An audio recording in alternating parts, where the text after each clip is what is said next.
following along with Formula 3 qualifying right now. We have 55 seconds left of it. I'm watching on board with O'Sullivan putting in a 143, well, 147.3. No changes at the moment for the top three athletes. Well, right now, a lot of change happening in midfield. Obviously, I'm not so familiar with all of the Formula 3 drivers' names, so I will be putting it up here. So do give me a second if I get it wrong.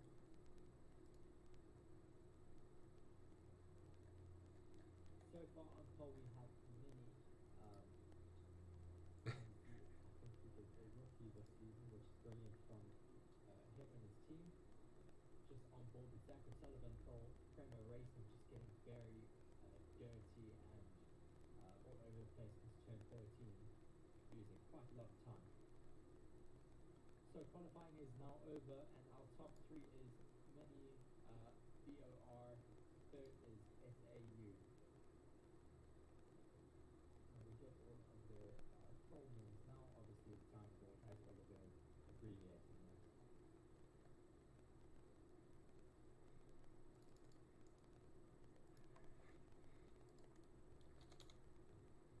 High-tech team taking pole here in Bahrain. We obviously still have another hour to go until the qualifying session. The second practice happens out here in Bahrain.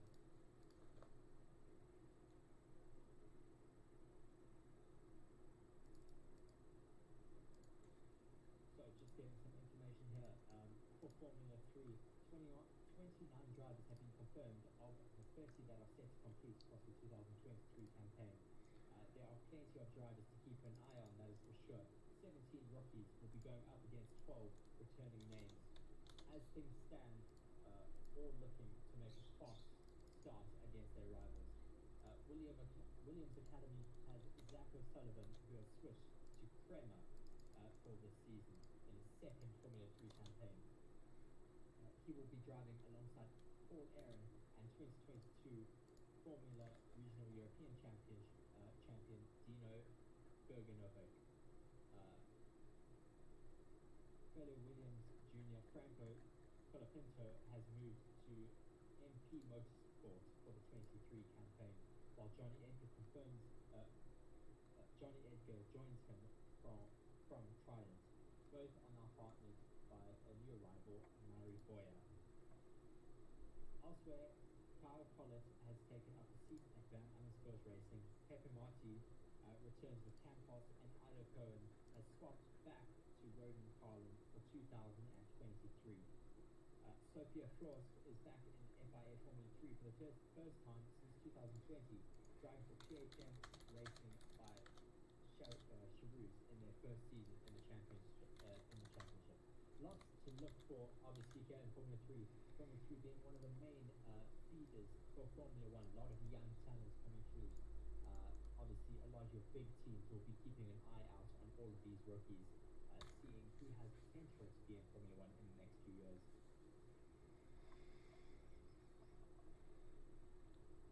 Just some interesting information here. Did you know that this weekend will see the first competitive use of advanced sustainable fuels in all Formula 3 cars? That is very exciting, as of course in 2026 we will be seeing the sustainable fuels being added into Formula 1 for the full time.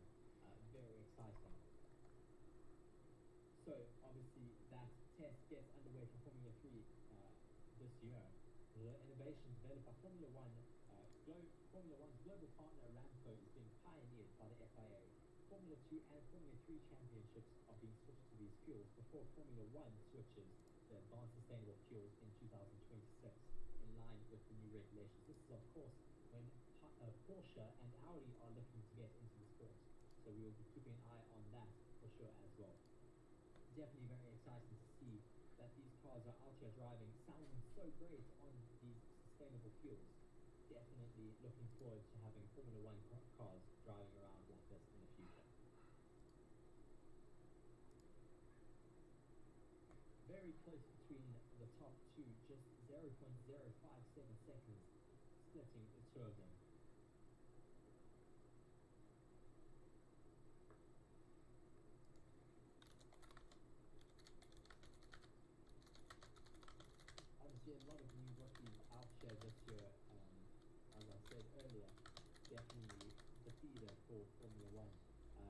see a lot of the Formula 3 drivers obviously going through to Formula 2 after this, which is where they have their last chance to impress the big Formula 1 teams to get into the pinnacle of motorsport. Thank you very much for joining me for a quick recap of that Formula 3 qualifying session. We will be catching you in around an hour at 5 o'clock South African time, 6 o'clock Bahrain time for the start of the second practice here in Bahrain. Thank you.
Charles Leclerc down in 5th, Lance Stroll in 6th after his cycling crash, which left him out of testing.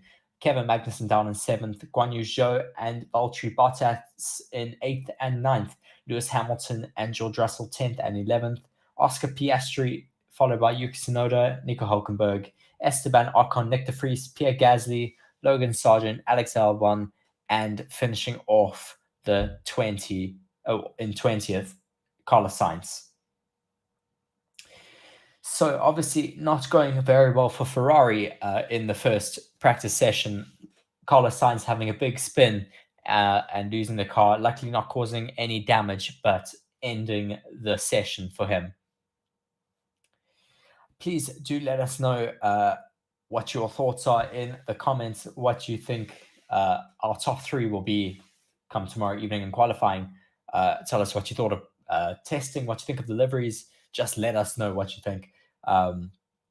Also, please do drop a like and a subscription if you are enjoying our content and if you want to be notified when we upload another one.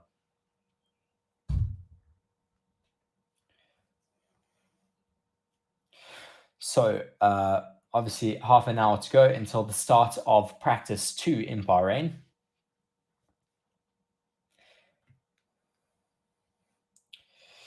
Comments coming in from Mark Pettis. Alonso is going to be brilliant this season. Yes, I do agree. He's certainly showing that he has some pace already so far.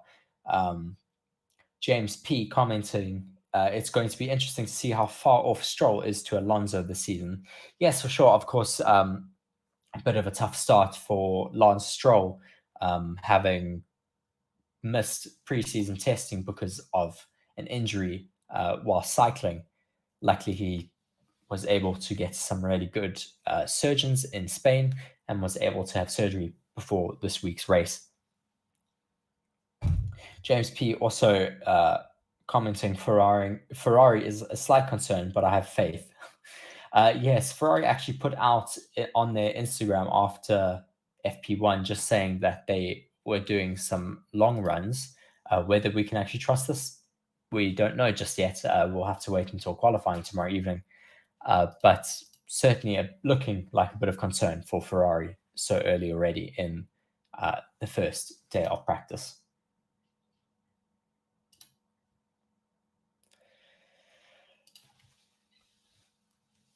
I'm sure many of you are also as excited as I am for the race to get started on Sunday. Obviously been such a long winter break. Even though it was one of the shortest ones, it still felt like it was very long. It always feels like a long time with our Formula One. Obviously, this season is going to be one of the longest ever, with 23 races so far planned on the calendar, with a lot of new additions, with the likes of the Las Vegas Grand Prix, which I'm certainly looking forward to. Daniel Ricciardo will be very sad that he is missing out on that race this year, as he predicted it quite a few years ago when asked what races he would love to have on the Formula One calendar.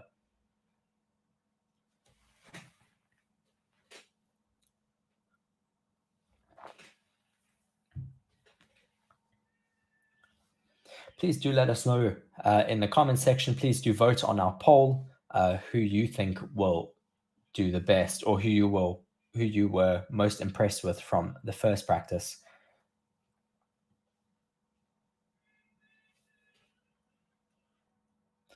Obviously, not a lot going on at the moment, but we still have another 27 minutes to go until the start of free practice 2.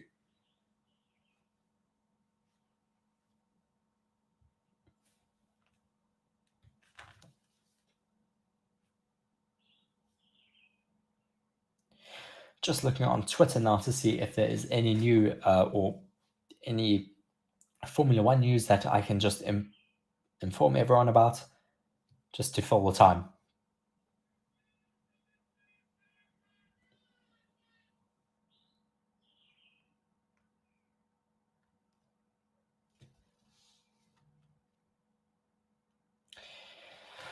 Just some information coming in from our producer, just some extra information on Lance Stroll's injury. He said before practice yesterday in the press conference. Yes, I'm feeling pretty good. It was a busy week just getting myself back into shape to be here.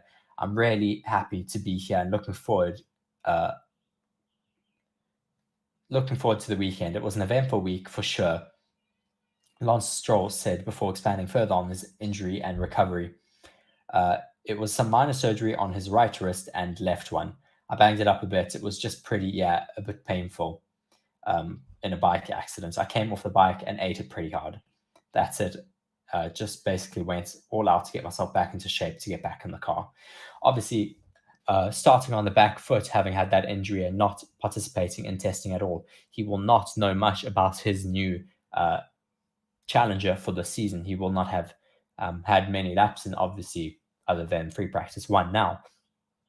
Also difficult for him as when you're in a team like that, you want to be very involved in testing. So the car is also built around you as a driver, not necessarily just your teammates. Otherwise, the car may work preferentially towards their driving style rather than yours. Of course, I don't think this is going to be too much of a factor for Lance, as his dad does own the Formula One team. So they will be putting a lot of work into making sure that car works very well for him. Just reading on some more of that information, it looked like it was a great week. Obviously, Lance talking about testing, and it looks like everyone is pretty excited. The spirit in the team is great right now, so I'm just excited to get behind the wheel of the new car. I think we're going to learn a lot more this weekend. Testing is always so hard to tell. I think this weekend with the first race, proper qualifying, race pace, we'll understand and see where it is. Yes, of course. Obviously, there's a lot of teams we think were sandbagging during testing. So we will be seeing, hopefully in the next few sessions, who really is at the top and who has maybe fallen behind a little bit during the winter season.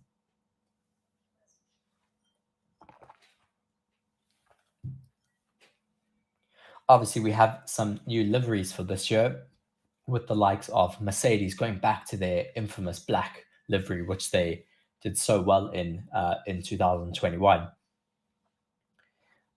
Obviously, not for the same reasons as they did back then, more for the reasons of weight saving. The majority of the car, around 80% of it, is just raw exposed carbon fiber. This is because they are trying to get as close to the weight regulation as possible. At the moment, they are supposedly about 2 kilograms under it, which allows them to put ballast in the car and allows them to improve the handling. This is definitely a strategic advantage for Mercedes, and we hope this will help them get back close to the top three. Another team that I was quite impressed with in FP1 was McLaren.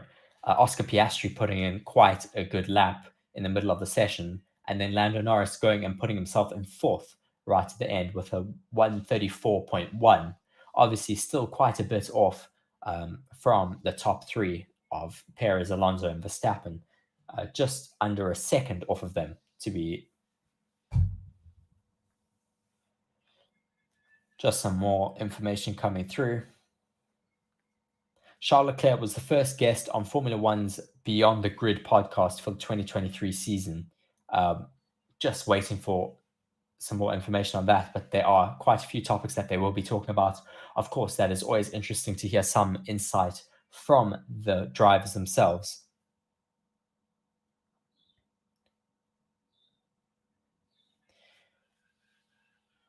Topics that will be covered are as such, how do these cars feel this year? Because there's been some technical changes. We've got new Pirelli compounds. The floor is being raised a little bit at the edges. Do the cars feel nicer to drive than last year?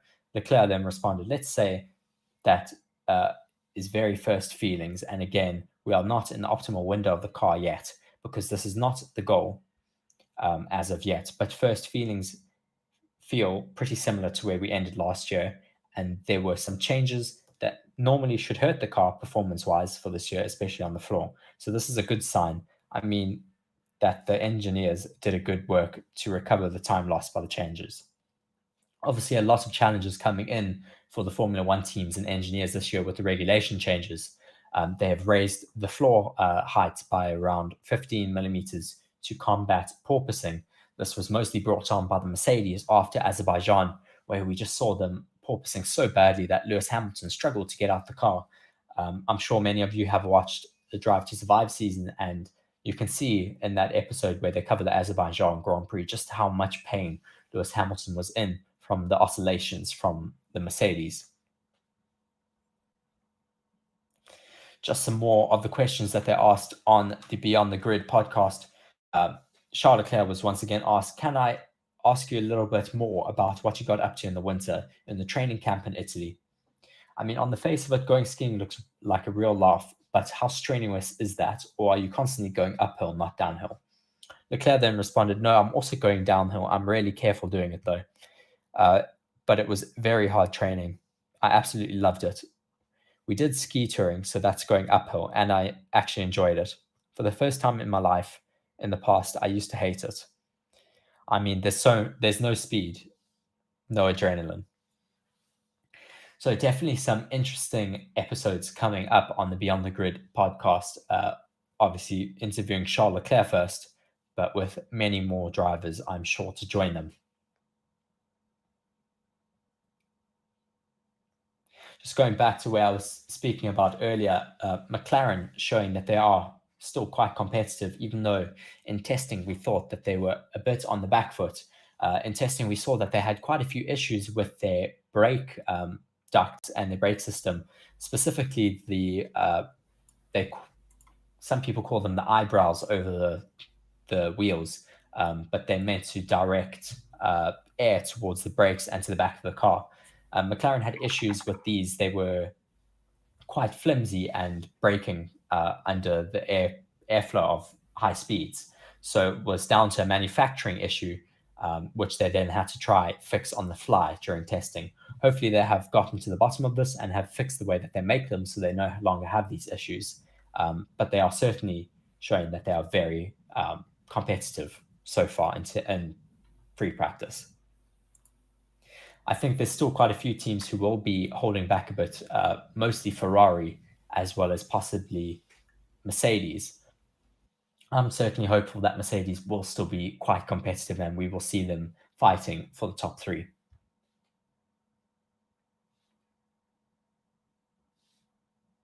So some interesting news that I'm reading at the moment from motorsport.com is that Red Bull's boss, Christian Horner, has confirmed reports that McLaren chief Zach Brown has visited the Red Bull powertrain site regarding a potential supply deal. That is very exciting, as Red Bull powertrains are obviously taking over from Honda to supply engines for the Red Bull racing teams, as well as AlphaTauri. This is very interesting to see that McLaren are possibly interested in being a customer of Red Bull powertrains. There's obviously also been a lot of talks of McLaren partnering with Honda. So this is very interesting to see that maybe they aren't so interested in partnering with Honda, but maybe piggybacking off of Red Bull powertrains. So we will now be joined by Mark, who is waiting in the wings. Hello, Mark. I'm here. I'm hoping you can hear me. I'm sure it should be all yes, fine. I can hear you. Perfect. Yeah, and I see I'm joining here. Just fill me in. What's happening? What's happening? People in the comments, etc. Where are we at? So far, I have actually been bad with the comments right now. Farron Murray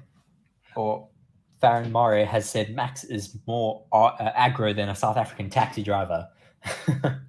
Yes, I agree with that. I enjoy that. I mean, I think it's a bit harsh on the taxi driver. But I'm just wondering. I'm just wanted to check whereabouts we are with regards to practice 2. So there's no practice happening right now. Yes, in about 15 minutes. Yeah, just making sure, because I have just tried to load up my my practice and I can't see that there's any practice taking place right now. So no, right now I'm watching adverts, so nothing exciting going on just yet. Just making sure I'm in the same boat. So, so we can talk then about the rest of practice 1. I didn't quite see it, but I mean, just quickly summarize for me and the other viewers as well. What are the major talking points that we see from practice 1 now that we can look out for practice 2, of course? Well, of course, I only jumped in about halfway through, but from what I watched, there wasn't too much that happened except for Carlos Sainz's big spin, which I think you were still around for as well. Yes. There was also just a small moment near the end where I'm trying to remember who it was. I think it might have been Lando Norris got in the way of another car. I think, yeah, Alex Albon was catching another car who got in the way, and it was McLaren. Yeah. Well, these sort of things happen. There's also early season. We're going to see a lot more of that as we go along, of course. But things that I've been looking forward to for practice too, of course, is that it is now later in the day, so it's cooled down a lot more, which means that these cars can do quicker laps, of course, because they do say the racing conditions are far better as it goes into that early evening in Bahrain. Yes? Yes, for sure. Of course, the tires work a lot better when the track surface is not so hot. It means you can get just a little bit more longevity out of the tires, as well as extract a little bit more grip, which obviously allows those times to fall quite a bit. Yeah. And of course, big talking point from practice one was the fact that Alonso is right up there with the big boys. He's literally in the middle of Perez and Verstappen. So doing very well there in an Aston Martin, which is weird considering the fact that his last year the Aston Martin wasn't anywhere near this sort of pace. I mean, we still talk about it. How have Aston Martin managed to do this? Well, obviously, I've been watching a lot of tech analysis videos in between testing and now, and there's obviously a lot of talk about that Aston Martin. They have changed supposedly around 80% of the car. 80% of that car is completely different to last year. That is an incredible overhaul during the winter break. I mean, to completely change your entire design outlook like that is incredible. And I mean, not only just to completely change the design, but to make it work straight away. This is one thing to completely overhaul your car, basically. But overhauling in terms of getting a better design is fine, but it doesn't necessarily mean you're going to get the pace straight away. But they seem to have really absolutely nailed it. And for a smaller team to have done that, that's huge. And I really do hope that all this talk that we keep talking about Aston Martin does actually result in them being a very competitive team. Because out of nowhere, we might well actually have 4 big teams all battling it out for the podium places. I certainly hope so. That would be brilliant. And I do see that we finally do have practice 2 footage coming through for us. And it is the evening. We can see the lights are on in Bahrain. It does look stunning, I tell you, when this track in the evening. Not to say it doesn't look great during the day, but it looks very dusty during the day, whereas in the night it does just look incredible. So very, very excited to see this practice session take place and see how, as we say, Aston Martin do alongside the rest of the teams as well, of course. Yes, of course. Very happy to have Formula One back. Always love having these night races. I do wish that we had the long layout of the circuit like we had, I think, 2 years ago, because the circuit layout is just brilliant.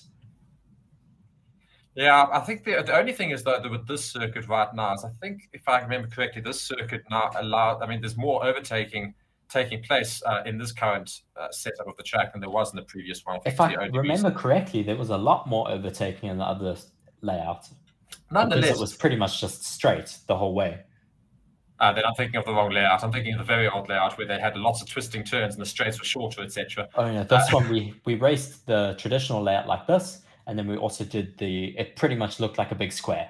Yes. If you look at the track map, you can see actually where the top section of that other layout is. It was only ever used for the first time in 2021, I think. Yeah, I think I was just thinking of the endurance setup where what they do is they've got all those little turns you see at the top there. They include those and they come back around to that straight, and then they go there, and that long straight at the end doesn't actually happen, and then they come back in, and it's all these very interesting turns. So, yeah, but that's, I think, the other. This track can be set up in multiple ways, and I do quite like the current track as it is, though, to be fair, because it's still a very exciting race. Still, as I say, I keep going on. It's one of my favorite races to watch, not just because it's the first week of Grand Prix, but because there are generally a lot of stories that come out of Bahrain in terms of great overtaking, etc. So very, very keen to see what happens in this practice too. Yeah, it should be very exciting. I think we'll see some more fast laps being put in, hopefully some more low fuel runs. Of course, only expecting those very low fuel runs tomorrow in preparation for qualifying. We'll see, obviously, a lot more long runs taking place today. People also just trying to check the reliability of their cars. Obviously, they've had a week to build that second car, so they just want to make sure everything is working perfectly, correlating the two cars, making sure that they are both performing to their optimum. I absolutely agree. So just whilst everyone's watching here, be sure to like the video, give us a like, and be sure to also subscribe to the channel. Just to tell you about sort of content we do on this channel. We do all sports, but we do a lot of Formula One as well. So you're more than welcome to skip the other sports if you don't wish to watch them. But we will be doing a lot of Formula One on this channel. You can catch our live show every Monday. And of course, Monday's the nice day because then you guys can come and complain or let us know of your thoughts of the Grand Prix we had. Of course, we will be doing that live show Monday coming, this coming Monday, of course, where we can talk about what happened during the Bahrain Grand Prix. But you're only going to know about that if you subscribe. And that's when you guys can come back, comment, and tell us all your thoughts. And we will, of course, be there to discuss all of that. Of course, other things that we're going to be doing on this channel is general news that you're going to see about Formula One. We're going to do streaming of all of the Grand Prix, every Grand Prix for the entire season, preview shows on the Thursday. If you go to our extra channels, we've got gaming videos with all of the Forever Sports team. It's a proper setup we've got here, people, and I'm really, really urging you to join us for the season, and do hit that subscribe button, and do be sure to comment, like, and participate, because that's exactly what we want in Forever Sports, of course, for Formula One. Yes, obviously, please do drop a comment down for us. We certainly want to hear all of your opinions, everything Formula One related. So just waiting for practice 2 here to start. We should be getting going very soon. Just having a couple of looks at a couple of things in practice 1. Of course, another big talking point in practice 1 was the Ferrari issue with the rear wing, of course, which was really literally flapping about, which was quite a scare for Ferrari, of course. And as a result of that, their times weren't fantastic in that first session compared to preseason testing. I mean, is that something a Ferrari fan would be concerned about already? I mean, wow. They've had a week to test stuff, and they've come here, and in the first practice, they've had an issue with the wing. It is a slight bit concerning. I mean, I may not always support Ferrari for everything, but I mean, I'm always a bit of a Ferrari fan, so it is a bit disheartening to see so early on already. I mean, it's also the scary part is what went wrong last season for Ferrari was exactly a combination of factors, of course, but one of the big ones being the reliability of the car. The car kept having issues, a lot of those issues during the season. So that's something that all Ferrari fans and general Formula One fans would have wanted to see this season. Is those sort of issues basically just subside so that we can just focus on driving and strategy and making the car work as best as possible. So the fact that we've already got issues with that Ferrari in the very first practice session of the season, it's very concerning to me. Especially when that sort of issue with regards to that rear wing, it wasn't like something small. That rear wing was really going about. Yes, I mean, I've just been watching a replay of Carlos Sainz having his big moments in turn 10. Just the car lets go mid-corner. That's so scary. Glad he was able to keep it out of the barrier. But yes, I mean, you certainly don't want to see that rear wing moving around so much. I mean, they didn't even have that much testing. It was only about halfway through the session. And well, it wasn't even as far as the halfway through the session. They went out for a couple of laps and they went, "Oh, hello, we've got issues here." So I mean, what's going to happen in a 75-lap race? I know exactly. These are the sort of things you've got to think about. I mean, we talked about both Red Bull's cars having to retire in the first race of last season. It'd be bold to say, of course, but I mean, maybe it's Ferrari's turn this season, and maybe Ferrari will think that's quite a good thing because, of course, Red Bull went on to win the Drivers' Championship as well as the Constructors' Championship. So maybe if Bahrain, Ferrari, both cars decide to retire because of faulty issues, maybe that's a good omen, and they go on to win the season. So all these very interesting things that we can look at in terms of a historical value with regards to Bahrain, as I say. It's always very interesting, but Formula One is so unpredictable. It can change in a heartbeat. I mean, we've seen how the Drivers' Championship has changed hands between races. So I don't think you can really count on those stats. I mean, of course, they've been able to indicate stuff a lot of times, but I don't think you can always trust them. I mean, I still quite enjoy. My favorite thing is the winner of this Grand Prix has not gone on to win the championship for many years now. That statistic has held true. So I will wonder if it holds true again, because if Max Verstappen should win the Bahrain Grand Prix, that should be a very interesting thing to watch in terms of that stat, as to whether he can make it 3 drivers' championships in a row for Red Bull. So we are very close to getting practicing going. So we'll, of course, be watching out for Verstappen and seeing how he fares. Yes, for sure. We are getting quite close to the start of practice 2 now. We have quite a few more people on the stream watching with us. Please do leave us a like and a comment, as well as please subscribe to our channel if you do want to watch more of our content and join us throughout this race weekend and many more race weekends throughout the season. Exactly. So and then whilst we talk about it, of course, you can utilize our channel as advice. See, because what we are going to give you advice for is if you are unable to watch this Formula One practice session due to whatever reason that might be, we have the solution for you. If you just see in the comment section there, we've just put a link to a video there. It explains exactly how you can watch this practice for free. So it's the same in the description of the video as well. You can go and use that. It's got instructions. The video also tells you exactly how you can do it. Follow those instructions. You will find out exactly how you can watch this stream alongside us, and you can watch free practice 2 from the comfort of wherever you are. And of course, be sure to look at that membership if you guys want some exclusive content as well. We'll, of course, be very grateful to have you guys join as members. Just seeing the voting, the poll here, who impressed the most in free practice 1? Let's just look at the current stats that the ending of that. Well, I think we ended. The poll is complete. 217 votes complete. Alonso was the most impressing feature in free practice 1. After that was Red Bull. Then there were other answers, and McLaren got 7%, which is quite interesting, of course, because we talked about McLaren not being at the races in pre-testing, but in practice 1, seemingly looking a lot better. So we already have a new poll up in the chat section.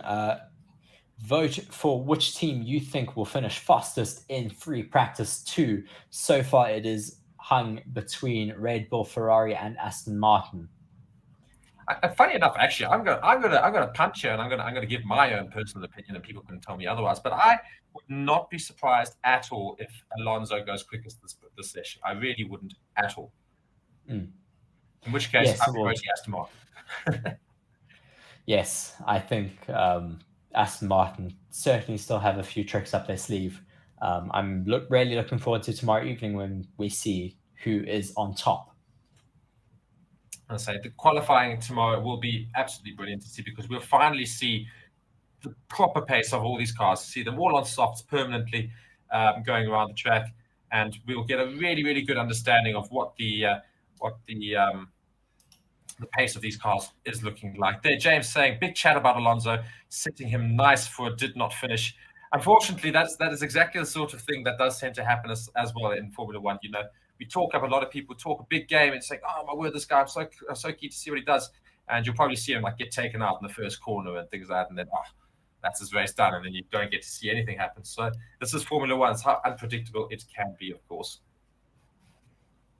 Yes, of course, Formula One can be extremely unpredictable. We currently have the F1 main titles rolling here before the start of free practice 2. Gosh, getting all my words mixed up here today. And we're just looking at the stadium here. It is looking beautiful in this evening. Not a particularly big crowd there. Of course, this is Bahrain. It's not a very populous country, nonetheless. This is a once in a year opportunity, and for a lot of people, once in a lifetime opportunity sometimes. But the crowd will start to build, of course, because we are very close to practice session 2 starting. It starts in just 2 minutes' time, and we are going to be able to see the pace in the evening, which is, of course, a much better indicator with regards to the race taking place on Sunday. Just having a look here at the pits as well. Pits aren't very active at the moment. All the cars, of course, inside their garages. The Red Bulls look like the one Red Bull is going to come out early. The other one, not so much. No tires in the one, but the other one's got blankets on and is ready, very much ready for people to take those things off and get them out on track early. I think it's Max Verstappen who's the Red Bull and looks to be going out early in practice 2. We'll see how that fares, of course. But, just looking at some of these visuals of the Bahrain track, and if you guys want to do yourselves a favor, do. At night and in the evening, it's beautiful to see. You've got that big Ferris wheel there, which is all lit up. All of the stands are lit up. It's got all these lights happening around the thing. It's a beautiful track in the evening. It really is a great watch in Bahrain. And we also see George Russell in his car as well, ready for practice 2. We talk about Mercedes now after practice 1. What are your thoughts about Mercedes? Yes, Mercedes really not looking very comfortable just yet. Maybe still trying to get to grips with their car, but 10th and 11th place in pre-practice 1 really was not where I was expecting them to be right now. Yeah, I think most people are also quite disappointed by Mercedes' pace in practice 1, but they did take ages to get out into practice 1. They were the last team basically to put proper times in. So I don't know if that's maybe an indicator. Of course, Mercedes tended to do that last season. They tended to always come out a little bit later than everybody else, but maybe they just actually had a few things they were tweaking and they didn't just quite get right in pre-practice 1, so they're going to try and do it this practice, we hope.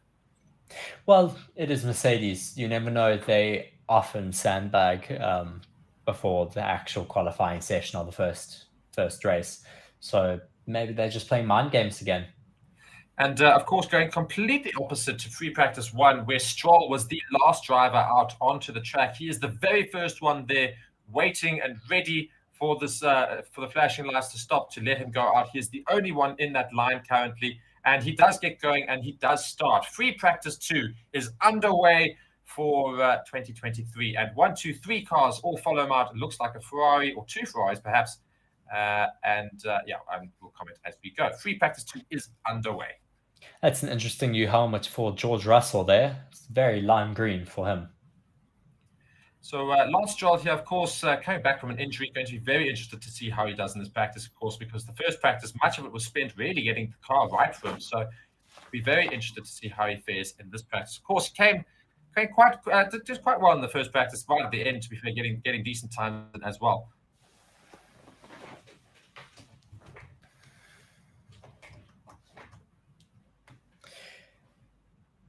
Fernando Alonso there just waiting in the pits to get going now. Looking so comfortable and competitive in that car. I certainly expect him to do very well this weekend. Yeah, I think it's quite interesting. We look at all these drivers right now. I almost feel like everybody is probably going to actually bring their A game this season. We talked about certain drivers last season. Everybody goes, I'm not expecting much from him, and I'm not expecting much from him. I don't think there's a single driver on this grid that I look at it and I think, no, I reckon all of them have the potential to really perform this season. There's nobody there that's going to be out of it. Maybe the rookie drivers. I think it's the only ones I'd hold my breath for. Yes, I mean, I think we have a lot that we are going to see from Nick de Vries for sure. He's coming into the sport with a lot to prove. He's won the Formula E championship, obviously won Formula 2 as well in his up-and-coming days. So he certainly is coming into Formula 1 with big expectations. I think Red Bull are definitely going to be keeping a big eye on him, that's for sure, yes, as they have that second Red Bull seat that may need to be filled very soon. And it'll be very interesting to see if Red Bull fill that seat with the likes of either Lando Norris or, as you say, Nick de Vries, because those are the two that do get talked about taking over from Checo Perez, which I think is still unfair a little bit on Checo Perez. But of course, if the other two drivers are quicker, it's going to suit Red Bull more. And then we'll also be very interesting to see where Perez goes from there. But nonetheless, we do have our first fast lap starting now. And we're on board with Ocon in the bright pink Alpine. And I'm very keen to see what sort of lap times he does, as he is on soft tires. So this will be a quick lap. So let's see how he fares.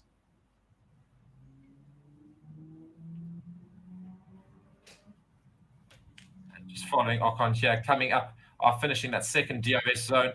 And now heading into those windy turns in the middle of the track before getting to the third DRS zone after turn 10. Of course, gets a purple sector, as it is obviously the first fast run of the pre-practice.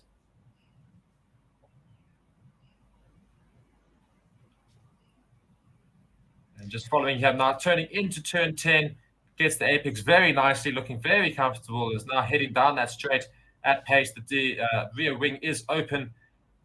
Is it open? Yeah, it is open. Just checking. Just the pink and the track, funny enough, actually almost fade in a little bit together somehow. Doing quite well, but Sainz now getting a fastest first sector as he's going around. Yeah, Sainz seems to be doing very well, also with a purple middle sector at the moment, just waiting on that sector 3 to come through, as we do see those mini sectors lighting up purple as well. This could be a very, very interesting lap time coming from the Ferrari finally. And he puts himself now up into first position. And Ocon has finished. Yeah, very, very nicely done there by Ocon and Sainz. Both of them doing particularly well in getting decent times on the board straight away. So now we've got some good times to try and base both these Ferraris off of. Well, base the rest of the grid off of course.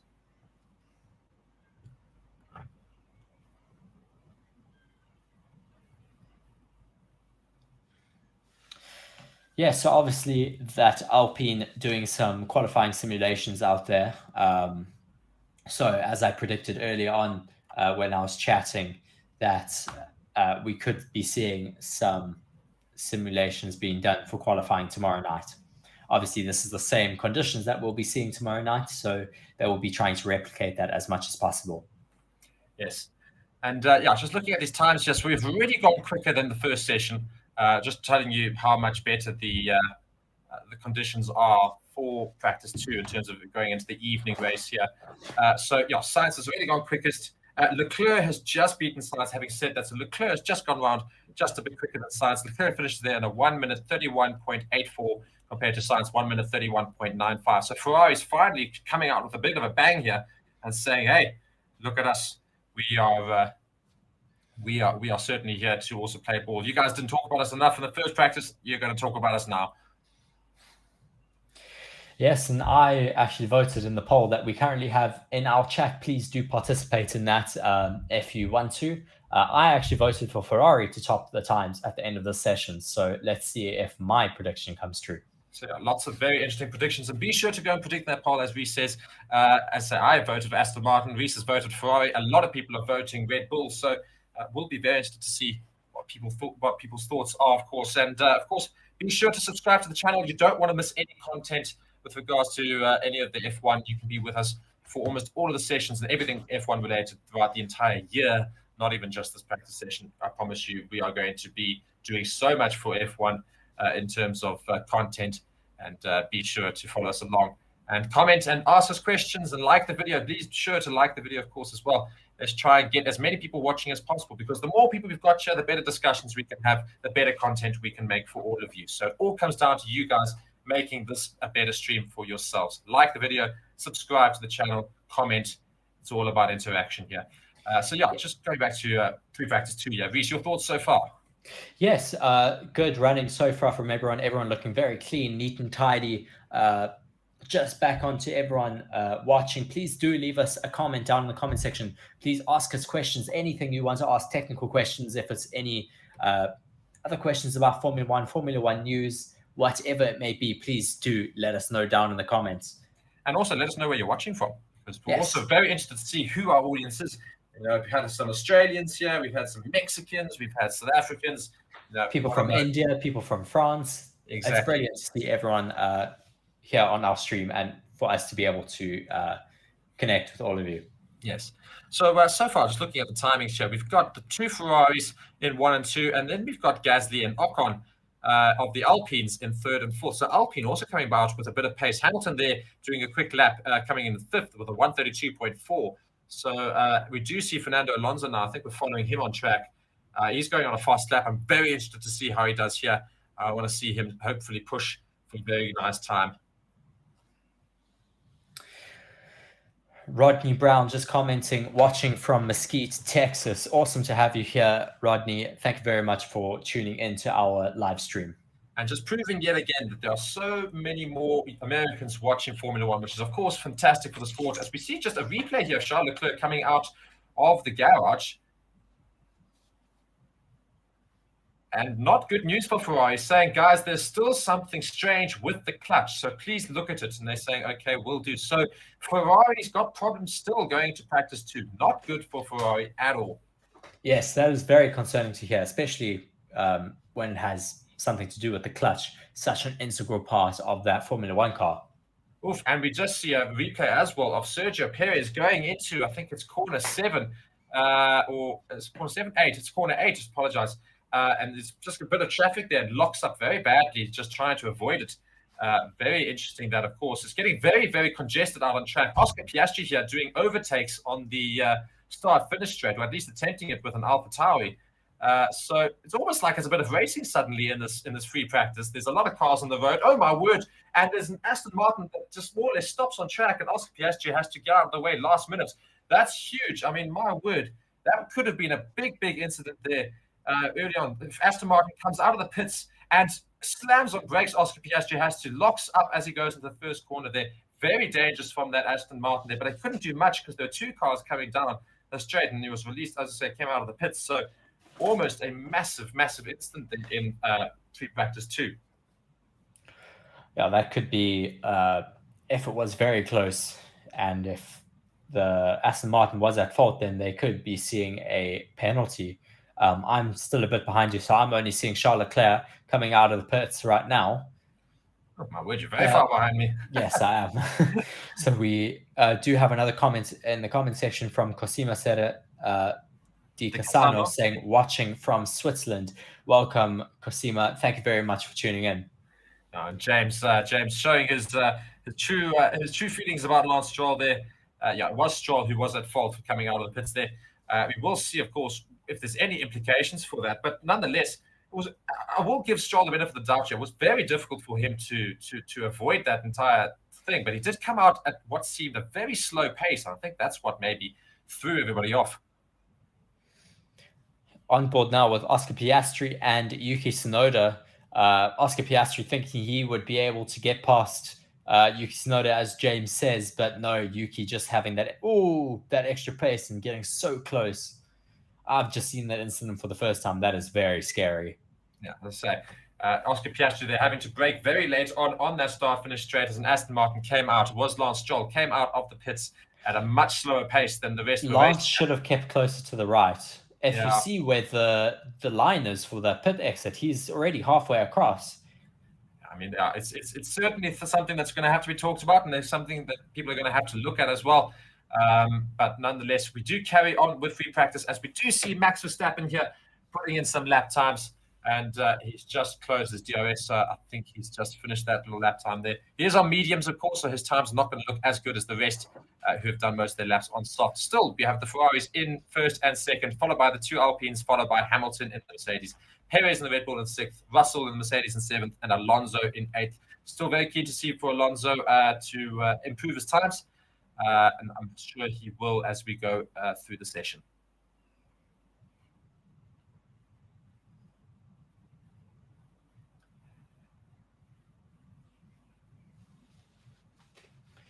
Cars looking so great out on track. I'm busy watching a replay of that Red Bull, just looking so flat, so composed, so stable through those corners, especially the double left-hander of 9 and 10. Just doesn't bounce around at all, just stays so stable. Piastri, unfortunately, having to phone back to his engineers there about that lockup he had after trying to avoid Lance Stroll coming out. So he, was just chatting back to the engineers about a couple of dead spots in his tires and possible issues there. So, very interesting, of course. That was a big point in the session. It could have been a much bigger incident than it actually was. So, luckily, it wasn't too bad. So, we will, of course, continue as usual. Very, very easy.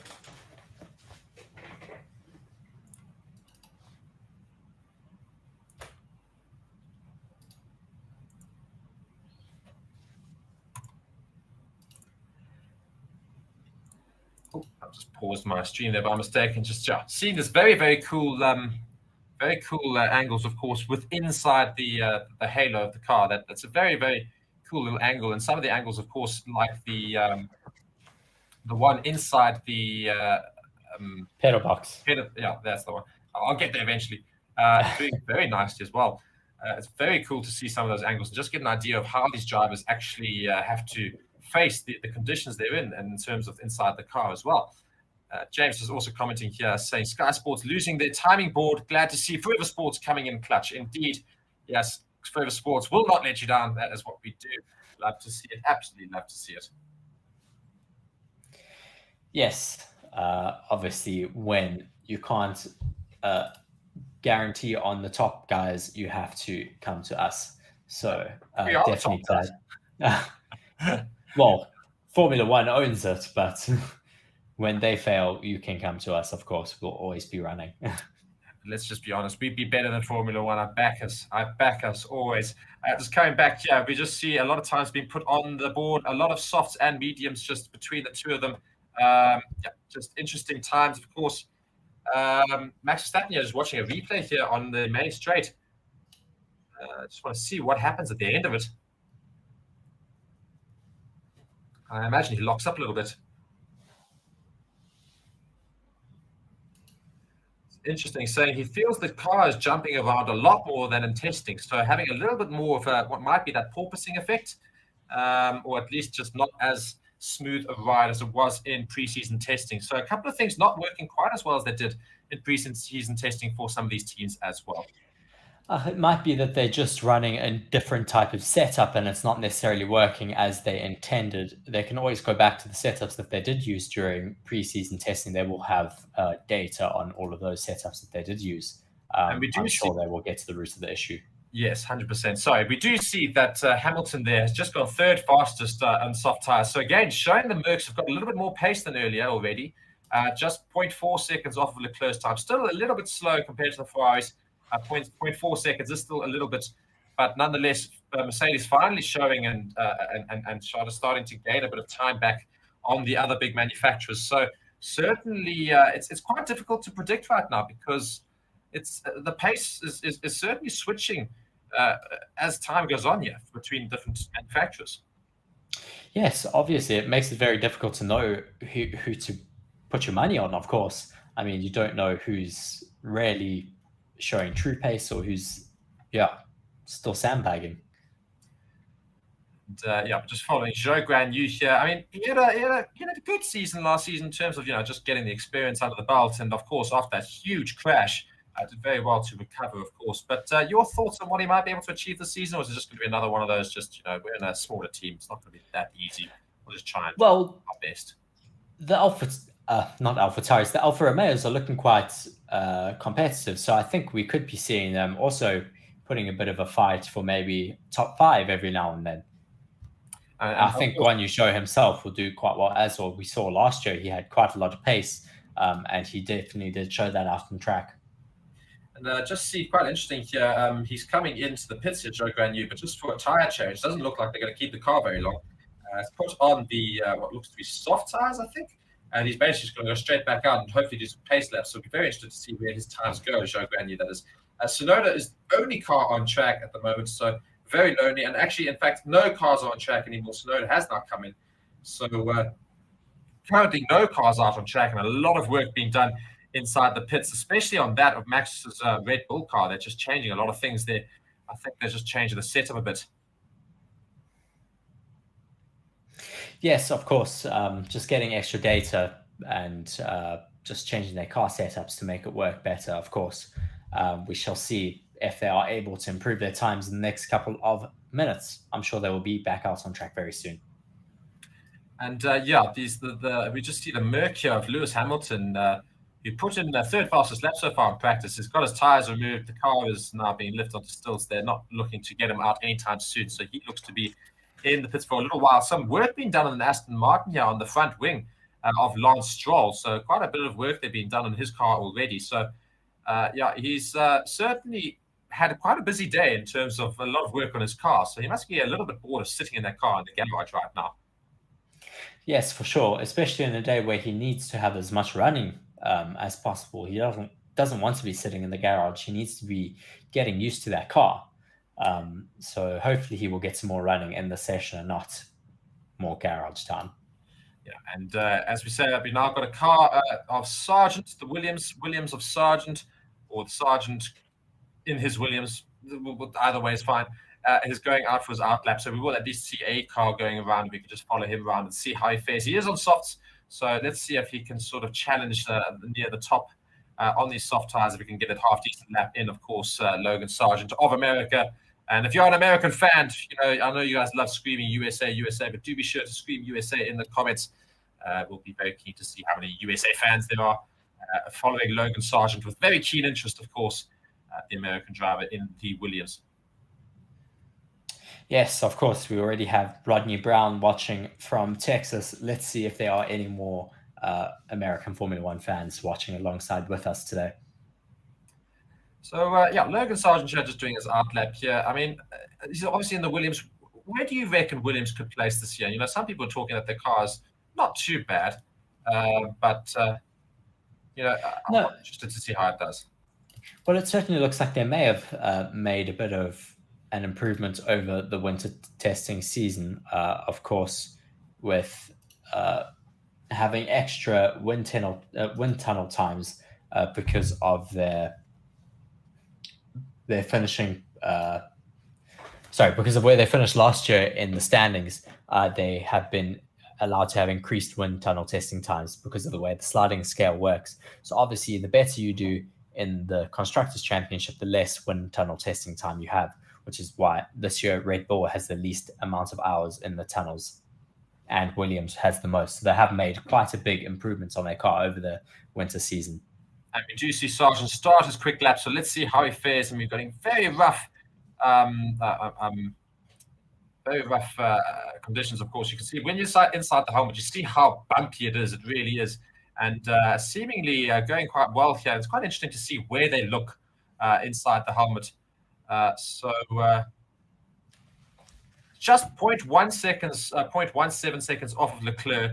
So quite with the pace at the moment. Obviously a little bit slower than Leclerc, but nonetheless, it's very much right up there. So we might see a quick lap here from Sargent. But of course, as we warned, and as previous F1 drivers have warned rookies, of course, is that if you push too hard in that first sector, what tends to happen is you lose a lot of pace in the third sector, and you actually get quite a slow lap. You've got to conserve and preserve those tires as you go around for your quick lap, because your tires do take quite a beating through all the different sectors. So we'll be very interested to see how Sargent fares as he comes up to the second marker for sector 2, and it's already 0.7 seconds now off of Leclerc.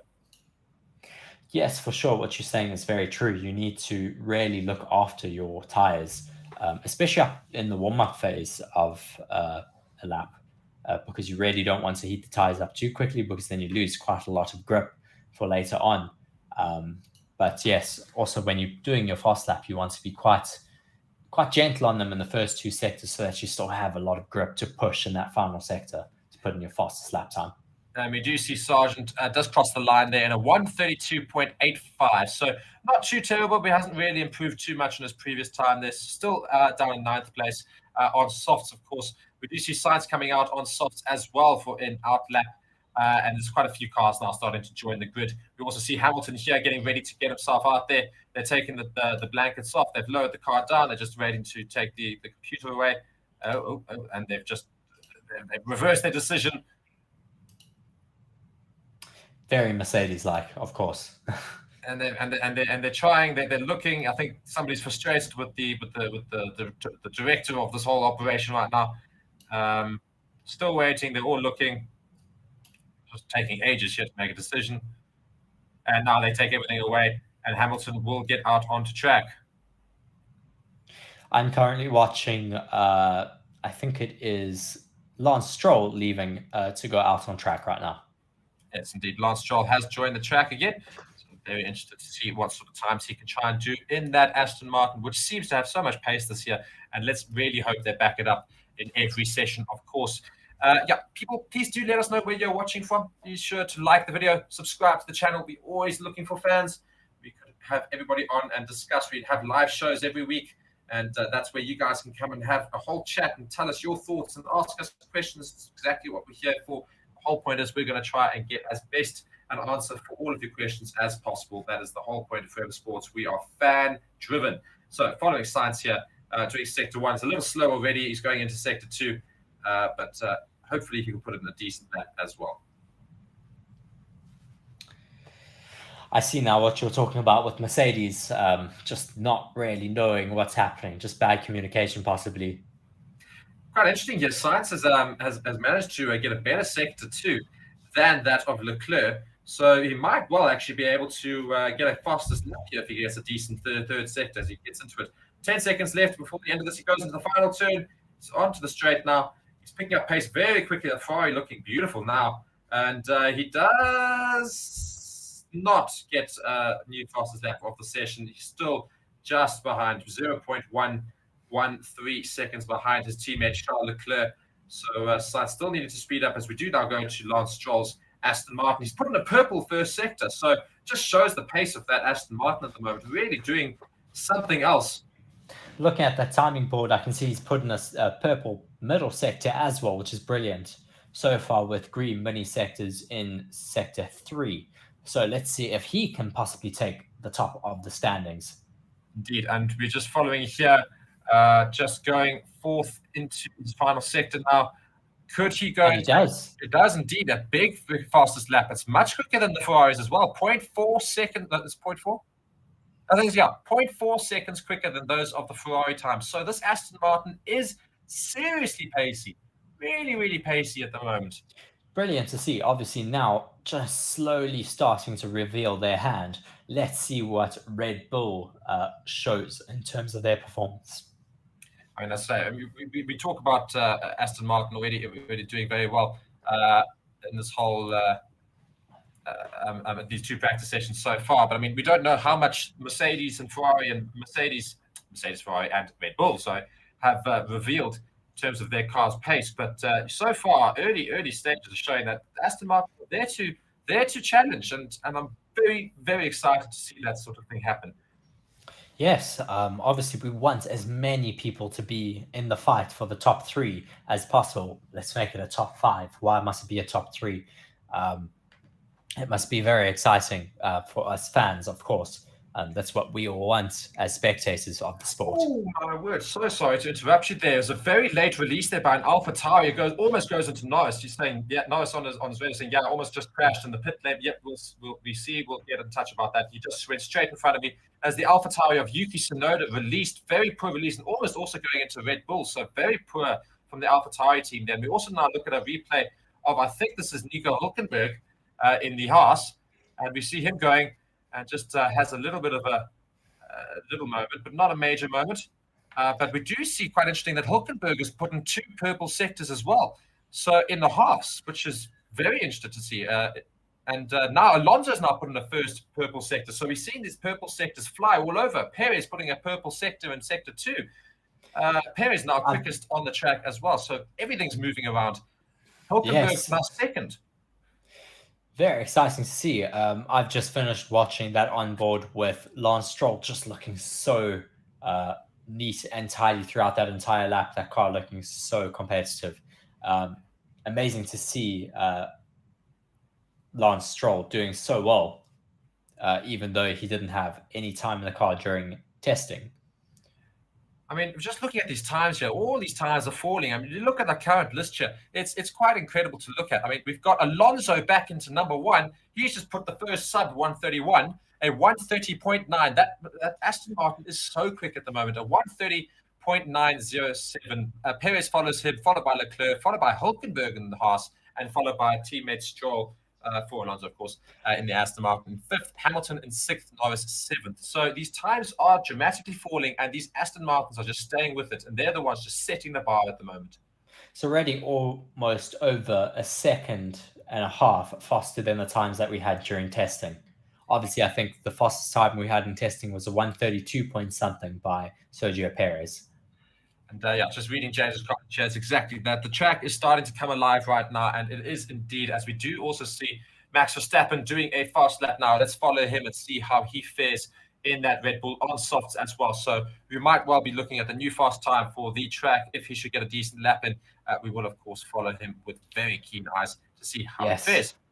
Yes, for sure. Please do keep your eyes peeled to those sectors and many sectors. I certainly will be. He's currently put in a purple middle sector, a green first sector. So let's see what he can do in that final sector if he is able to put himself up above Lance Stroll. Yeah, and Fernando Alonso. A little slow in that first sector. It was just 0.3 off. So interested to see what happened there as to why. But as I say, catches it all up in that middle sector. But we have spoken already earlier about how you have to nurture your tires into the lap. So he has put himself into second place with that lap so far. Yes, indeed. As I say, put himself into second, still behind that of Alonso. So still going with my prediction so far of Aston Martin setting the quickest time. But yeah, purple middle sector there for Max Verstappen. So he will be a lot happier with that, of course, but might be a little bit upset that he's still behind that Aston Martin of Alonso. And I'll tell you something, if that Aston Martin does actually keep its pace up during race time as well, when it's got fuel in the car, I will be very interested to see how they fare in the championship as well, because Alonso, of course, a brilliant driver, brilliant overtaking, and certainly has great racing awareness. So it could be a very interesting season where suddenly Aston Martin are challenging people. Yes, I mean, it would be very exciting, not only from the point of having another car in contention, but I mean, it would be exciting to see how Aston Martin are able to bring the fight, if they're able to come to, well, if they can put up the gloves to Red Bull and actually be able to compete with them in terms of strategy and pit stops, because I mean, we've seen how dominant Red Bull are in those areas.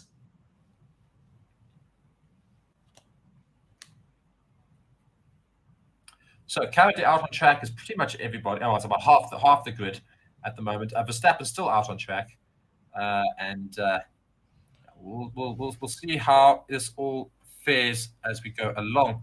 But I mean, it's just quite interesting how I still just can't get over how quick that Aston Martin is. It's looking so competitive out there. It's very exciting for sure going into the first race. Certainly not what I was expecting. So, of course, the drivers so far that are a little bit slower than the others, that of Sargent, De Vries, Tsunoda, Albon, Magnussen, and Piastri. So the new boys basically just struggling a little bit in terms of times. Of course, that's well, the new boys and Yuki Tsunoda. Well, yes, and Yuki Tsunoda. Shame. Poor Yuki Tsunoda, still there. But weirdly enough, is the fact that Albon is down quite far. Of course, I mean that's obviously down to the car as well. But I was hoping I'd see him a little bit higher up. But the same thing can be said about Carlos Sainz, who's only sitting in 14th right now after those quicker times that have just been put in by all of those races. Yes, quite far down at the moment, but hopefully we will see him improve on his pace quite a bit in possibly the next 30 minutes. Obviously, 30 minutes now remaining of free practice 2 here in Bahrain. Currently just watching some adverts while we wait for the action to come back. Obviously, just a bit of a lull in action out on track right now. Yeah, so we will obviously keep bringing you all the various times. But of course, look at the timing boards there of Lance Stroll and Gasly, Zhou, Ocon, Bottas, Piastri, Magnussen, Albon, Tsunoda, and De Vries, who are all currently out on track.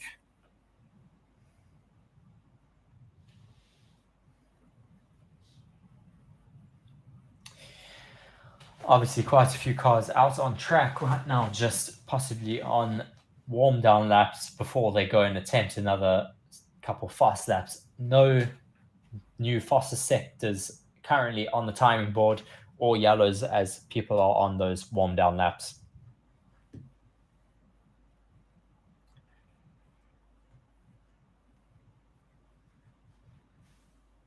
So yeah, just a little bit of a lull in practice right now. Just waiting for some decent times to be put in, and I'm very interested to see what happens with regards to.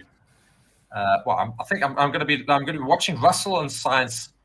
Well, the two Mercedes and Sainz quite interestingly for the rest of this practice. I think I want to see those two, those three drivers, just hopefully quicken up the pace a little bit and just sort of catch up as well, because they're just a little slow right now on that timing board. Of course, Sainz being the major one there at almost 132, and with the quickest times of 130.9. So it does need to really catch up some pace there. So very interested to see what happens with Carlos Sainz. Of course, they were having issues with the Ferrari earlier in both practice sessions. So maybe that's playing a small part in that, but hopefully Carlos Sainz can get a quicker time in before the end of the session. Yes, certainly. I mean, I think we're starting to see the true pace is being shown in the cars, so hopefully they will show their hand quite soon. Obviously, they need to get that data in for tomorrow evening, and now is the best time to be doing that. And I think right now, if we were to base the accuracy of things happening based off data, but just hold on 2 seconds, watching a replay of George Russell here, I think he loses it. He does almost have a little moment there. And he just goes and says to his radio, says, please check the floor. I went a bit wide at exit 7, had a big wobble. And indeed, he did have a big wobble. So yeah, we're just going to have to look at the floor there for that Mercedes. And just looking here at Alonso, our current best time of practice 2, almost half a second quicker than his teammate Lance Stroll. But let's say that Aston Martin just really showing so much pace, and every single time we think, well, they can't really show much more, they just do. And I think it's very exciting to see. And as I was going to try and say earlier, is what would be very interesting is if we judged, the pace of these cars off the current times, it makes for a very interesting season if this sort of continues on, because we've got a Aston Martin in first, we've got 2 Red Bulls in the second and third, then the Ferrari, then a Haas in fifth right now, then another Aston Martin, then Alpine of Gasly, and then Lewis Hamilton in the Mercedes, Norris and McLaren. So it's all over the place in terms of drivers and machines. Of course, we'll get a better understanding at the end of this practice session, but nonetheless, right now, it's just looking very interesting. Yes, for sure. I mean, if this was the outcome of tomorrow's qualifying, that would be quite exciting, that's for sure. Yeah, it's quite interesting. It's also just watching Carlos Sainz. It's just started a quick lap here, a fast lap rather. And as he's coming down that main straight, just that Ferrari just does spark a lot more than the other cars. I think they've got a floor that's sitting a little bit lower, well, not necessarily a little lower, but certainly catching the ground more than the other teams. And he is doing a slower lap. I don't think it's a pace lap. He's already 2.2 seconds behind in that first sector. Well, obviously, if they wanted to run that floor a little bit lower in the middle, they could. It's mostly the regulation changes apply to the floor edges on the sides of the car that have to be at least 15 millimeters higher than they were last year. So the actual floor all the way underneath where their Venturi tunnels are actually can still run very close to the ground, as we've seen from the Red Bull. And another thing to note as well, it's quite interesting, is Leclerc was just on his radio there, just saying, because earlier, right at the beginning of the session, had a little bit of a clutch issue, but saying the last 2 times he's come out of the garage, he's not had an issue at all. And I talk about Carlos Sainz getting a lot of sparks on that opening, on that start finish straight. It does look like the car's just porpoising ever so much, a little bit, just catching the ground there, just causing that car just to bob up and down. So an interesting thing to note there from Carlos Sainz. Obviously, they now have oscillation sensors in the car, so that if they do porpoise too much, they have a certain threshold of amount of porpoising per meter, obviously, or whatever their calculation is. And if they deem that it's dangerous, they will tell the team they have to raise their cars by a predetermined height. Yes. And just saying, we've got 23 minutes left of practice 2. Very interested to see how this practice shall end. We'll start to see some good information and data coming in from all of these cars as we're following. And McLaren here, I believe it's of Norris. It is indeed of Norris. Norris has been, as I say, he's really flying under the radar right now. Obviously, big chat about Lando Norris, but he's really not currently one being talked about much so far this at the start of the season. So we'll be watching this lap with great interest. Having said that, he goes slowly. Lando not being very exciting, obviously not by his own fault, but not being very exciting during preseason testing. So there wasn't all that much hype around the McLaren and himself. And I think that's just also down to the fact that McLaren just look to have lacked pace, and they're still looking like they're lacking pace at the moment. So, I mean, look, practice 1 went a little bit better for them. They showed up in the top 10 a little bit better. But so far in this practice session, not showing too much to get excited about as of yet. I'm hoping that will change. As I say, I'm really hoping a lot of these things are changing. Hopefully, some of these guys are doing runs on more fuel than they should be. And maybe we will see some quicker times. Yes, I think obviously the track is evolving as each car goes around. They lay down a little bit more rubber, which allows the next person to go that little bit quicker. So I definitely think we will be seeing some faster lap times coming quite soon. And, yeah, just listening to Zach Brown here, the McLaren Racing CEO, as we talk about McLaren, just chatting right now to some of the pundits. Just want to listen in quickly. Well, while Mark is listening to that, obviously McLaren running those new screens on their car this weekend. They've got digital sponsor screens on the sides of their halo where they can change the sponsorship logo every couple minutes or so. Obviously, a new innovation that they are bringing into Formula One, which is quite exciting for the team.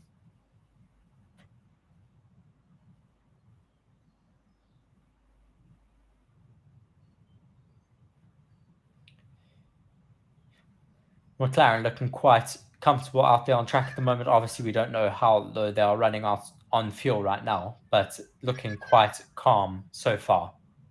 So what did you hear? Yeah, I was just chatting here. I just got back here from Zach Brown of McLaren.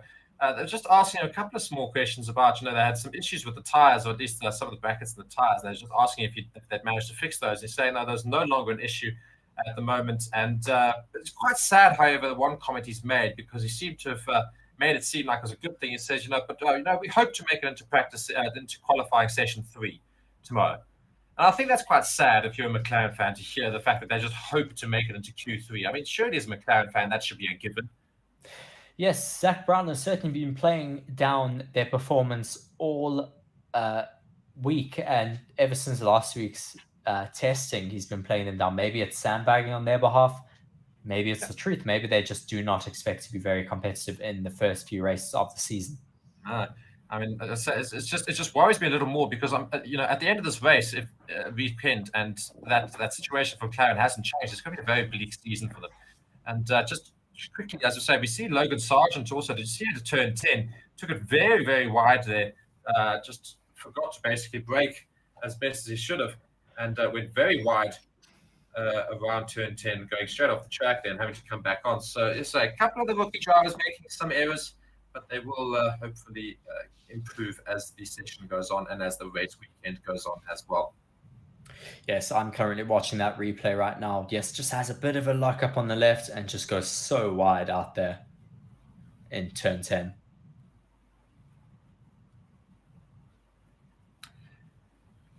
And of course, it's quite a good angle to watch it. We're watching turn 10. You can just see the main reason why that turn 10 is so difficult is not just because it's so sharp, it's also because you're coming down a hill. You're coming down. And it's off camber, which is incredibly difficult. Yeah, so as I say, you really are coming from a wide angle, going down quite a big drop, and then going into a very sharp corner, then going into a long straight. So you want to obviously hit that apex to try and build that speed up as quickly as possible again. So a really, really difficult part of the track. And this is, of course, where you see a lot of drivers go wide and a lot of overtakes happen and some crashes sometimes, because people tend to lock up, as you see here, and Aston Martin locking up and then going around. And as a result, the Red Bull's just going to go past that there. You see, as we talk about it, you see that exact thing happen. A mistake there on turn 10, just a lock up from one of the Aston Martins as he goes around. Very dangerous, well, not dangerous part, but it's very, very cautious part of the track for most drivers. Yes, it certainly is a very difficult part of the track, certainly one of the most difficult parts of the track, with that downhill off camber left-hander. Yes, extremely difficult.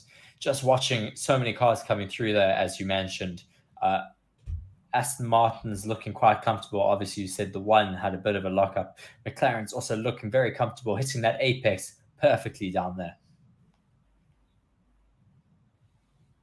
Yeah, and I think the one thing that we are noting so far is that on this turn 10, as we're watching it, it's very interesting to note how the Red Bulls are going around this corner versus the other cars. The Red Bulls just seem to be much quicker through turn 10. They just seem to have so much more grip than the other cars. They can just maintain a little bit more pace than the others.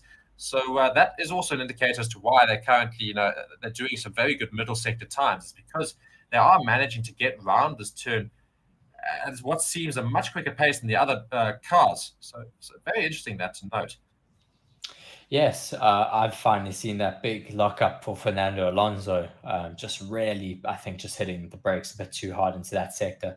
It is so easy to lock your brakes up. Obviously, going off camber allows one of your wheels to almost like just come off the ground. We've seen it when the cars are run extremely stiff, how they can sometimes run on three wheels of one of the cars, or one of the wheels hopping up a little bit. And that's often what causes them to lock up. And as James Pettit says, if you want to understand exactly how you shouldn't be taking that turn, be sure to go and check out our additional channel. We've got another channel where we do some fun content. It's called Forever Sports Extra. You can go onto our channel and you can go see all of our partner channels, and you can go see Forever Sports Extra there. Last night, we did race Bahrain in the Formula One game. You can go and see exactly how me and Reese fare on that race circuit. And some better than others. Indeed, if I do say so. You can get a good understanding of exactly what the drivers need to go drive around, and also just get a better understanding of exactly how not to race Bahrain. And just for a good laugh, do be sure to go and look at that after this practice session. It is a very good fun, and we did try and do that as best we could with some great commentary, etc. Made it seem all very official, but yeah, it was a great piece of fun. Be sure to go check that out as well. And we're just hearing Perez on the radio here. Yeah, certainly that was a lot of fun filming that video. We sure will be filming a lot more. We are hoping to do one before every Grand Prix weekend, just to have some extra content for all of you. And just listening in there to Perez, just having a couple of small issues with the car, not major issues, but just asking the engineers back at base just what he can do to fix his issue. Eventually, being told a couple of buttons and settings he needs to press, and then eventually he says, okay, got it working now. So just maybe coming to grips with a couple of the new settings as well, that Sergio Perez there in that Red Bull. Yes, these cars are obviously just so high tech nowadays with so many components on board. They've got so many different aspects that they're able to change. You can change the brake bias, the differential, you can change your ballast. It's just never ending, to be honest. And yeah, 100%. And just watching here, Stroll starting a fast lap. He is on medium tires, so he's not really going to threaten too much. But I just want to watch, and you just see it's quite interesting. This Aston Martin, in terms of how it just looks going around the track, really reminds me of Ferrari early season last year when everyone's saying, how do they have so much pace? This really does just glide around this track. It looks beautiful as it drives around. And you know, they often say, you know, the smoother the car goes around, the faster it's going. So it's interesting to see this Aston Martin really coming alive at the moment this season. Yes, I'm just watching another replay of that big lockup by Fernando Alonso, just destroying those tires for sure. And again, we're just having a small lull here. Of course, you know, a lot of these drivers now have done their soft lap times. Not too many soft tires out on track at the moment. So you're not going to see timings change all that much. We will try and tell you a couple of things that happen, of course. But nonetheless, whilst we have you, be sure to, as I say, please subscribing to the channel, liking this video. Please do go and hit that like button. It takes not even 2 seconds to do it. Go do it right now. I challenge you. Hit that like button right there. And also, if you do feel like it, subscribe to the channel. Of course, we do all of the content as much as possible. And we do live stream all of these Formula One races and all the Formula One weekends, and do all the extra news, shows, and discuss Formula One in great detail. Of course, we've got another channel as well, which you're more than welcome to go and see, which has just got shorter clips and shorter videos and more direct videos as part of Forever Sports. It's called Forever Motorsport, which is, of course, what this is. And you can just go and see that channel as well if you just go and click on Forever Sports itself. Be sure to subscribe to all of the different sports things that you are interested in. We cover all sports in great detail, and we'd love to have you chatting alongside us as we watch all of the sports, including that of Formula One, which, of course, right now we are doing. Yes, of course, great to have all of these people watching alongside with us from all over the world. Please do let us know where you are from in the comment section. We have had a few people letting us know earlier on in the stream. Also, please do comment asking us any Formula One related questions. I'll be happy to answer any of those for you. Quite a lot of cars out on track at the moment, just waiting to see what people are doing. I think people are more on some long runs at the moment. Just seeing a couple of quite a few people now on softs again, so we'll be interested to see if we can try and get some decent times in from these soft tires. But the problem is with them is that, as Reece says, it does look like they're just going for a little bit more of an endurance sort of setup on the softs and mediums, just trying to see how the tires fare going around the track at this time. I think people are trying to gather some race data for Sunday. So they've obviously gone out and done a qualifying lap on those tires, and now they've gone back to the pits, filled their cars up with fuel, and are going on a race simulation. Of course, you do your race on your set of qualifying tires, so that will give them the best indication for the race on Sunday, as well as the track conditions right now are exactly what it's going to be like on Sunday evening. Yeah, as I said, so it's a very good time to go and test for the race as well. So very interested to see how these guys all fare and whether or not the teams will be happy, of course, with those tires they do put in. And that's why I say that the team you want to watch the most in terms of the times they sort of put in with a bit more fuel is that of Aston Martin, because, you know, they seem to be showing a lot of pace, but can they hold that pace in a race scenario? That is what we are very interested in, of course. So we will be watching all the teams, of course, with great interest, but especially that of Aston Martin, seeing how quick their times are in comparison to their qualifier attempt, basically, that they've had so far in this session. Yes, of course, race pace being such a critical part of being able to convert a qualifying pole to a race win. We saw so many times last year how Ferrari had brilliant one-lap pace for qualifying, but just suffered throughout the race with bad tire degradation and obviously their pit stop blunders. But Aston Martin so far looking like they have that one-lap pace. Let's see if they are able to keep that pace up over an entire race distance. And just going back to that corner 10, just seeing a replay of Nick de Vries locking up on his front left as he goes around that turn 10 corner and also going wide as a result. It's just, as I say, it's the corner that every racer tends to fear a little bit in terms of this track, as we do enter the last 10 minutes of practice session 2. So very interested to see how we do here now. Yes, certainly. Turn 10 catching out quite a lot of people right now. I'm busy watching a advert for the Las Vegas Grand Prix. Just so much excitement for that race. Obviously, the first time it is happening here in 2023 on our Formula One calendar. And also another interesting thing is that the fact that it's another street circuit, of course, yes, and untried, well, not necessarily untried, but certainly a new street circuit for Formula One. They've never had it before. Very keen to see how that fares. I think, as I say, a lot of people really excited for it, and quite apart from anything else, people really enjoy the track layout for that Las Vegas circuit, because it just looks like it could be something that allows for a lot of overtaking. It's actually quite a wide track. Turn 10 with its latest victim, Nick de Vries, having a bit of a lockup there and going wide. Yes, as I alluded to earlier, Nick de Vries just struggling a little bit with that corner as well. Alex Bishop here saying, enjoying the stream, lads. I'm listening at work from the UK. Have a good weekend all with a couple of beers. And yes, that's exactly what I think a lot of us will be wanting to do this weekend. We'll have a couple of beers and we will be watching Formula One throughout the entire weekend. And yeah, we do see almost all of these cars on the grid right now doing laps in soft tires, just getting some race pace and getting an understanding of race pace with some more full fuel in the cars. As I say, they're going a lot slower than the earlier times, but we'll be interested to see here. Yes, for sure. Obviously, as I said earlier, people just doing some race simulations now.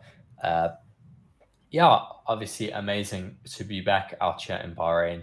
Just, I don't know about you. I can't stop being so happy to see Formula One cars back out on track. I think on a race weekend. I'm just most excited for how competitive the season might be, because it really promises to hopefully be something that's not going to be like last season where it was runaway. You know, it was a great season, that one before that. The 2021 season was brilliant in terms of having it come right down to the wire for the Drivers' Championship. And I'm just really hoping this season is going to be so close. As I just hear, we've got Lance Stroll's got a radio message here.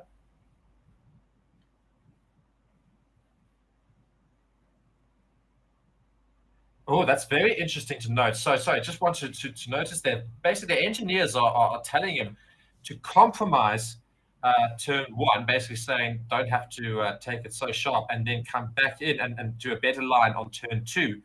And Lance Stroll literally referring to his own injury, saying, I can't, man, I can't with the hands.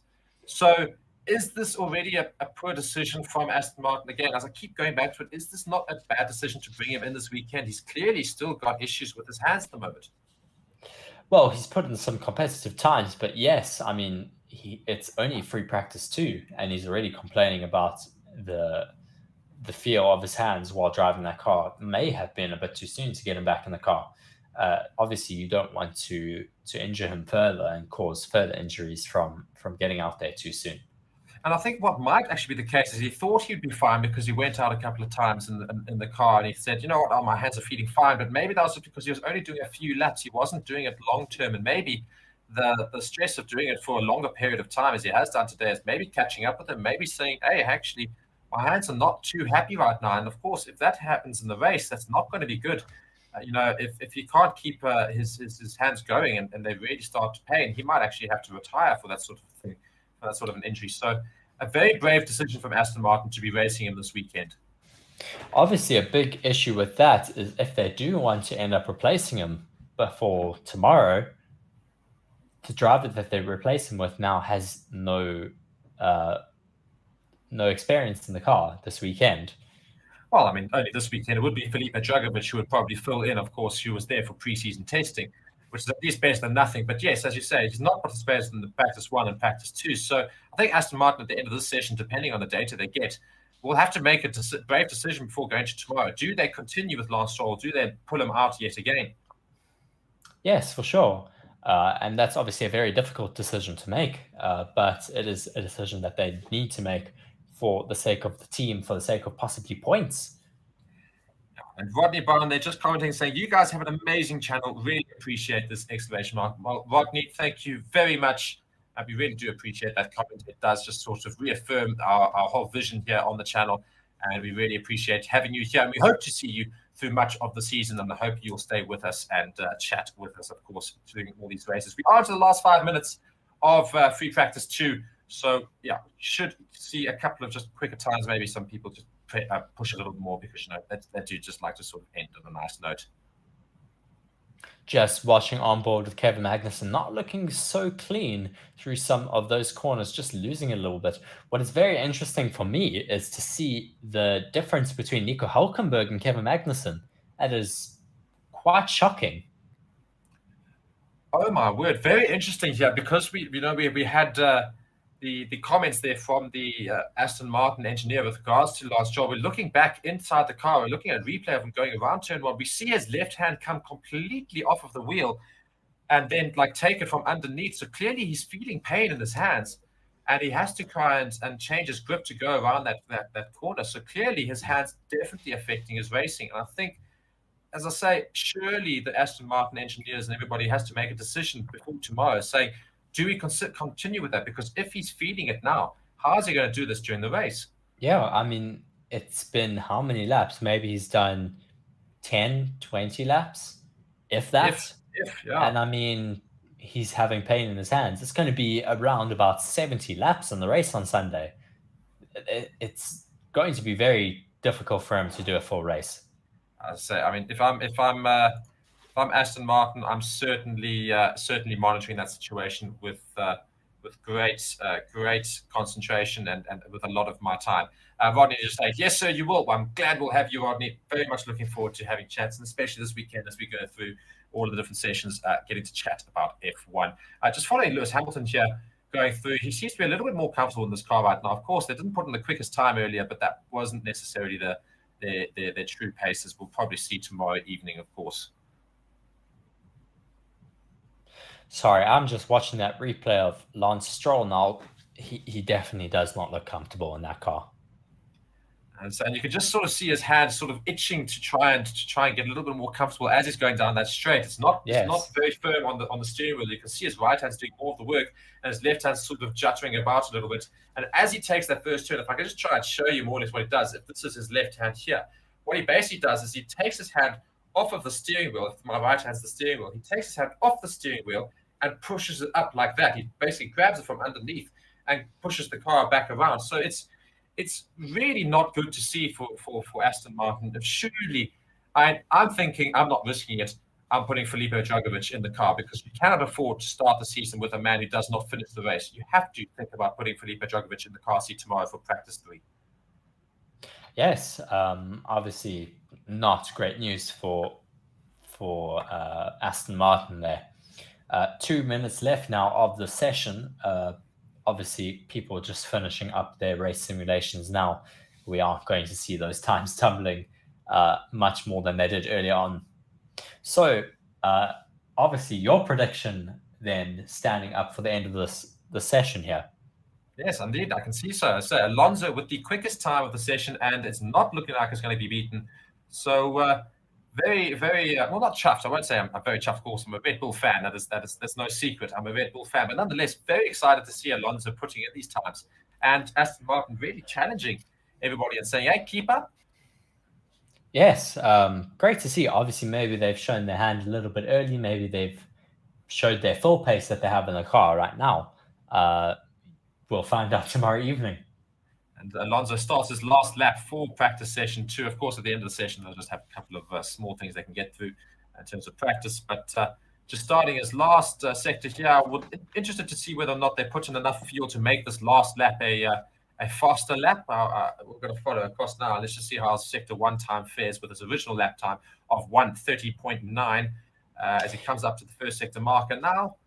Interesting to see on the Mercedes that they have put a strip of color over the top of their halo, obviously to indicate which driver is which. Lewis Hamilton's having that Lumo yellow color and George Russell's being the bright green. Yes, and so it makes it much easier for us viewers and us pundits as well to try and understand who is who. Alonso's certainly not going to be putting any pressure on his original lap. He's already 2.1 seconds off of that first sector time. But of course, just doing race simulation, as you say. So it's still not too bad in terms of times, I think, for Aston Martin. They're still showing good pace, even in these race simulations, I believe.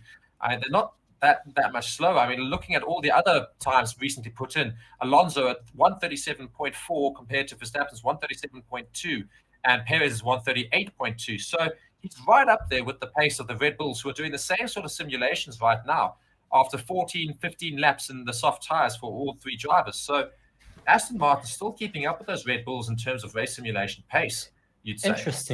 Interestingly, I was watching that Aston Martin quite closely down the straight. It's porpoising. Not lots, but like it's having ever so slightly like small oscillations down those main straights. And also looking at the same thing there, so just seeing him go back down the main straight, I'm also seeing that Magnussen also doing the same sort of porpoising. Some cars showing a little bit more than they did last week. So maybe it's just trying out different setups, and maybe they'll just have to tweak a few things before practice session 3 tomorrow. But I will say that practice session 2 is officially over. So they're all going to finish their laps right now and come to an end of this practice session 2. Yes, obviously quite an interesting session there with Fernando Alonso taking that number 1 spot, closely followed by Max Verstappen, 0.169 seconds behind him, and then Sergio Perez to finish up your top 3. So we're just watching back Alonso's last lap here, and they're all really saying it was a very impressive lap. Not just the last lap here, but also his original fastest time of 1:30.9. And that's quite interesting, of course. This is practice session 2. The lap record on this track is a 1:30.5. We're very close to that lap record. Could we see a lap record drop? I certainly think we will see that lap record get beaten tomorrow evening. And it's also even more interesting to note the fact that it just tells you how much quicker these cars are than last year's cars, because the lap record has been held in this circuit for many years now. It's not any of the recent Formula One models. It's all the way back in like 2007, I think it is, the lap record was last set by a McLaren of sorts. So very interested to see if they can beat a lap record, because it does mean that we've got a much faster car now going in. Yes, that's very interesting to see. Obviously, whether they can beat it or not, we will see tomorrow evening. But I mean, it's 0.4 seconds. I think that they will be making up that time between now and qualifying tomorrow evening. So George Russell there just making a comment on that start-finish straight, saying there's a lot of aerodynamic problems, well, not necessarily problems, but a lot of basically porpoising is what he's trying to refer to on the main straight, which I thought Toto had said was an issue of the past. But George Russell making reference to the fact that aerodynamically having a couple of small issues there. Yes, still not ideal from Mercedes. Still on the back foot quite a bit. Will we be seeing that rumored B-spec car? That is yet to be seen. It's very, very funny here. I do enjoy this. We're just about to have a couple of the starts. What do you call them? Race start practices. Yeah, and Fernando Alonso just putting himself quite far back on the grid there. I don't know if he's just trying to predict the fact that he'll only be fifth on the grid. Just dieting down some comments. There's no reason why he couldn't have got into that second spot there. But very funny there, of course. We are at the end of the practice session 2, so lots of good talking points. All the teams standing out there. Aston Martin standing very proud outside of their box their garage right now, and I think they can stand very proud because, my word, they've put on a show today. Certainly the most interesting team to have seen from all the practice sessions. Yes, for sure. So we do come to the end of practice session 2. We've seen some very good times. Fernando Alonso putting in a 1:30.9 on softs, followed by Max Verstappen, 0.16 seconds behind him, followed by Sergio Perez. Charles Leclerc in the Ferrari in 4th, Nico Hülkenberg in the Haas 5th, Lance Stroll of that Aston Martin 6th, and that goes through to the rest of the board. Interestingly enough, also Carlos Sainz of the Ferrari in 14th, a much slower lap, only 1 second behind the quickest lap, but I think they had a couple of small things they had to ratify on that Ferrari, so not too concerning. Nonetheless, big talking points from today, of course, Aston Martin really showing some great pace. Yes, for sure. Thank you, everyone, for joining us. It has certainly been an interesting FP2 session. I certainly look forward to FP3 tomorrow, as well as qualifying in the evening. Yes, and you've been watching Forever Sports, or at least Forever Motorsports on Forever Sports. Please, as I say, last-ditch thing here, we're about to unfortunately end. But if you want to catch us and be aware of when the videos are about to go up for all the streams, subscribe right now, turn on those notifications, like the video right now as well. Comment a thanks if you guys really want to. Of course, we really thank you all for being with us for this stream. If you go and do all of those things, you'll be notified straight away the moment we're live again, so that you can join us for, of course, practice 3 tomorrow, which we will be streaming as well. Don't also be surprised if you do see us commentating a little bit, well, not necessarily commentating, but at least following Formula 1, Formula 2, and Formula 3. We will be doing all of the formulas throughout tomorrow and Sunday. Of course, we're trying to get you the most content, as much content as possible on Forever Motorsport and Forever Sports. We really have really enjoyed your time. Reese, your final thoughts? Yeah, please do stay on the stream if you want to continue watching the Formula 1 or Formula 2 qualifying times, as we will keep that up on the stream here.